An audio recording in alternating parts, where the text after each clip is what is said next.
अब हम आते हैं उन केसेस के ऊपर जहां पे आप एक स्टेट से दूसरे स्टेट में किसको ट्रांसफर करना चाहते हो। फॉर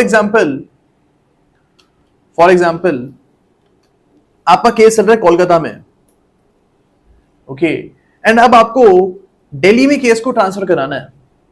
तो यहां पे सेक्शन नंबर 23 का क्लॉज 3 बोलता है हमें कि आप जहां पे भी केस पहले राइज हुआ था उस स्टेट के हाई कोर्ट के पास जाओगे।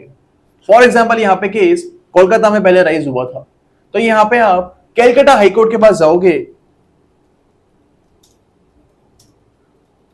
ट्रांसफर की एप्लीकेशन को लेके, ओके। लेकिन हमारे पास सेक्शन नंबर 25 भी मौजूद है, we are section number 25 as well, जहां पे बोला गया है कि अगर आप एक स्टेट से दूसरे स्टेट में कोई भी केस को ट्रांसफर कराना चाह रहे हो तो आप इस केस को सुप्रीम कोर्ट के पास लेके जाओगे, ओके। तो we can see that section number 23 clause 3 is redundant, यानी सेक्शन की कोई वैल्यू नहीं है। वी सेक्शन नंबर 25 जहां पे लिखा हुआ है कि अगर आपको एक स्टेट से दूसरे स्टेट में किसको ट्रांसफर कराना है then you have to approach supreme court. तो यहां पे कलकत्ता हाई कोर्ट में इस केस को लेके जाने का कोई पॉइंट है ही नहीं, ओके। तो हमको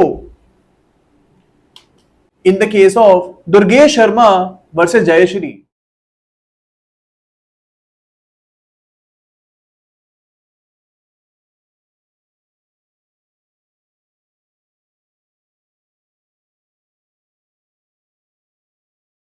इस केस में हमको बोला गया था that section number 23 clause 3 is redundant and हमको इन केसेस में सुप्रीम कोर्ट को अप्रोच करना पड़ेगा। We will have to approach Supreme Court in these type of cases under section number 25.